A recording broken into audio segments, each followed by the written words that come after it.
Olá, tudo bem? Hoje nós estamos aqui gravando mais um programa Como Bem Viva Melhor do Empório Macadâmia, trazendo um pouco mais de informação para você e para sua família.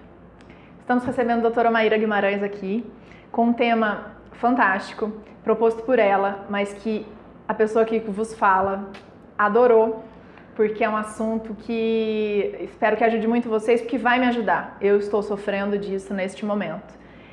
Então achei sensacional, muito obrigada e vamos esclarecer muitas dúvidas. Então o tema é síndrome do ovário policístico e ele afeta cerca de 10% das mulheres em idade reprodutiva e traz muitos problemas, muitas doenças, muitos incômodos, né? Então é sobre isso que nós vamos falar aqui com a doutora Maíra Guimarães hoje. Muito obrigada, doutora.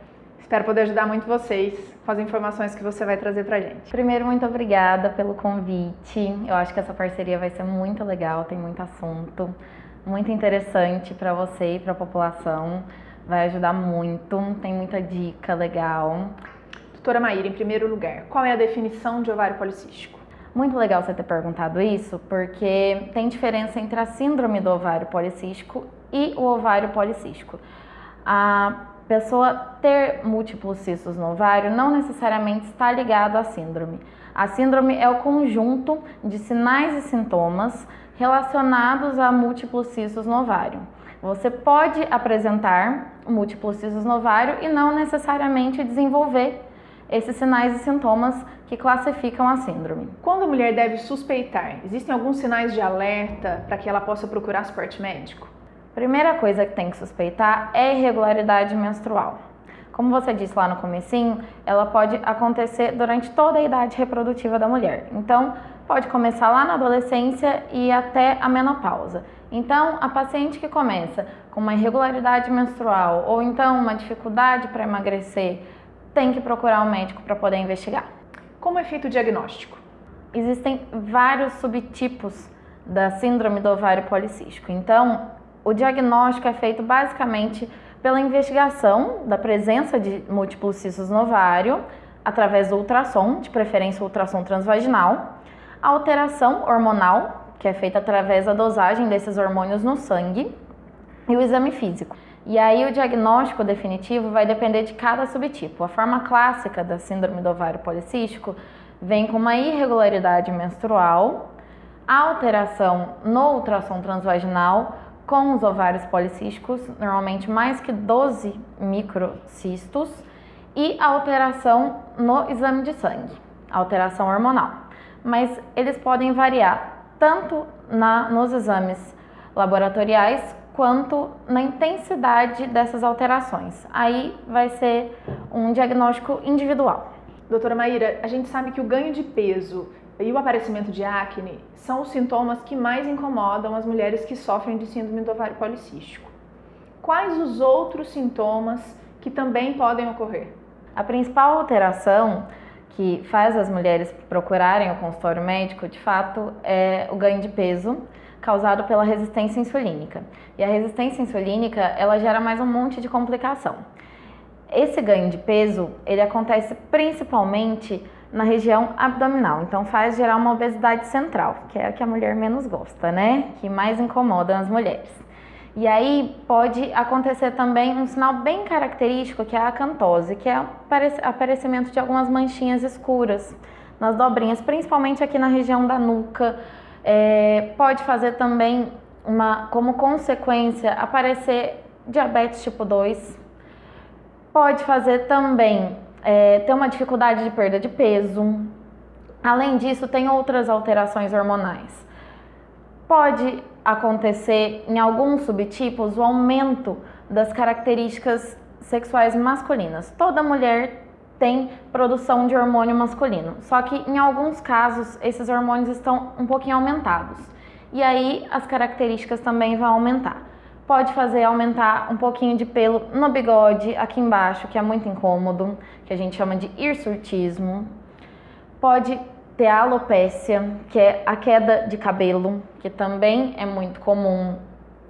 A alteração dos hormônios ovarianos pode gerar uma irregularidade menstrual, que também é muito queixada nos consultórios. E aí, como consequência, a infertilidade, a mulher não consegue engravidar, a acne, por conta disso, a pele oleosa, mancha na pele também é muito comum, mas o mais comum é o ganho de peso e a presença de acne mesmo. Como é feito o tratamento?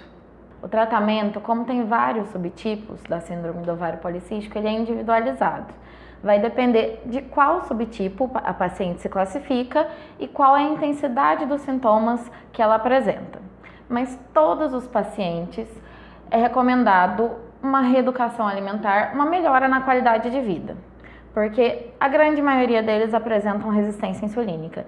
Então, é necessário, para ter um bom resultado no tratamento, uma melhora na qualidade de vida, tendo uma boa alimentação e uma regularidade na prática de exercício físico. No meu consultório, eu trato os sintomas, porque a grande maioria dos pacientes, elas conseguem controlar muito bem a síndrome com a reeducação alimentar e a melhora na qualidade de vida. Então, depois que é proposto essa reeducação, a pessoa está fazendo atividade física regular, se ainda tem alguma queixa, eu trato as queixas. Se tem o hirsutismo, eu trato o hirsutismo. Se tem a alopécia, eu trato a alopécia. Se tem a infertilidade, trato a infertilidade. Se tem ainda a resistência insulínica, trato a resistência insulínica. E aí, em último caso, eu opto pelo uso do anticoncepcional, que normalmente no passado era o mais utilizado para tratar a síndrome do ovário policístico. Hoje em dia já se sabe de diversos efeitos do anticoncepcional. Eu opto por última escolha no meu consultório. Esse tratamento traz efeitos colaterais para a paciente? O tratamento, a primeira escolha de tratamento, que é a melhora na qualidade de vida, traz muitos efeitos colaterais. Você vai ficar bem-humorada, vai ter uma autoestima elevada, traz só benefícios, mas os tratamentos medicamentosos, como qualquer remédio, tem alguns efeitos colaterais. Se for tratar a resistência insulínica e tiver que usar, por exemplo, a metformina, vai ter, principal efeito colateral é um desconforto gastrointestinal. Se for, em último caso, ter que usar o anticoncepcional, eu tomo muito cuidado, sempre investigo se o paciente é tabagista, se faz exercício físico, oriento um acompanhamento, uma avaliação com um médico vascular, examino para ver se tem varizes, porque é uma medicação, o anticoncepcional, ele não é um hormônio igual ao que o nosso corpo produz. Ele é similar, ele é parecido, então o efeito dele não é igual no nosso corpo e aí tem consequências e hoje em dia a gente já é muito bem discutido, que pode ser um tópico para uma próxima conversa. Eu opto como última escolha, que é a medicação que mais tem efeito colateral de todas do tratamento da síndrome. Então é o que eu menos costumo usar no meu consultório e a grande maioria dos meus pacientes quase não precisam usar. Doutora Maíra, qual é o risco de não tratar a síndrome do ovário policístico? Como a síndrome ela tem alterações hormonais, essas alterações geram complicações se não tratadas. A resistência insulínica leva à obesidade e a obesidade, como a gente sabe, é fator de risco para um monte de doença. Então tem estudos clínicos relacionando a síndrome do ovário policístico não tratada com doenças cardiovasculares. Então, o paciente que tem a síndrome do ovário policístico e não trata, tem uma chance até 2 a 3 vezes maior de desenvolver uma doença cardiovascular. Tem também a chance de desenvolver diabetes tipo 2, tem a chance de ter um infarto, a chance de AVC e também está relacionado com uma maior chance de câncer de endométrio por conta de não ter esse ciclo menstrual regular. Existe alguma relação da síndrome do ovário policístico com a alimentação? Existe sim, e tem alguns alimentos que eles ajudam muito no controle da síndrome do ovário policístico, principalmente em relação à resistência insulínica. A resistência insulínica, por ela ter relação com a obesidade, alimentos açucarados, suco de pozinho, bebidas açucaradas de modo geral, refrigerante, todos eles influenciam muito para piorar, para complicar e dificultar o controle. Alimentos industrializados com carboidratos refinados também ajudam muito a prejudicar. E alguns alimentos ajudam a controlar. Castanhas, alguns óleos ômega 3. Tem alguns alimentos que ajudam muito. O salmão, a quinoa, o abacate, as amêndoas, o óleo de coco, o azeite.